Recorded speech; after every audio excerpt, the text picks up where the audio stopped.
Praise the lord. అందరికీ శుభ శుక్రవారము.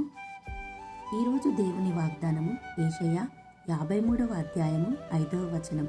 మన అతిక్రమ క్రియలను బట్టి అతడు గాయపరచబడిను, మన దోషములను బట్టి నలగగొట్టబడిను, మన సమాధానార్థమైన శిక్ష అతని మీద పడెను, అతడు పొందిన దెబ్బల చేత మనకు స్వస్థత కలుగుచున్నది.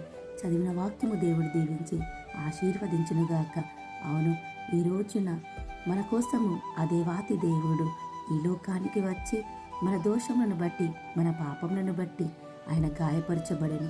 ఆయన మరణం పొందేంత వరకు ఆయన మన కోసం చేసిన త్యాగము అద్భుతము, మనం వర్ణించలేనిది. ఆయన గాయాలలో స్వస్థత, ఆయన మన కోసం చేసిన త్యాగము ఎవరు కూడా చేయలేనిది.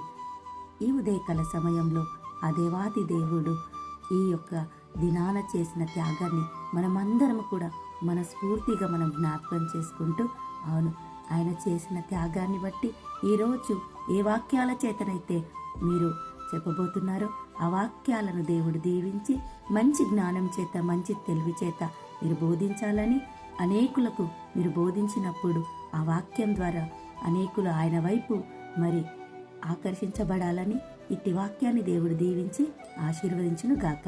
ఆమేన్.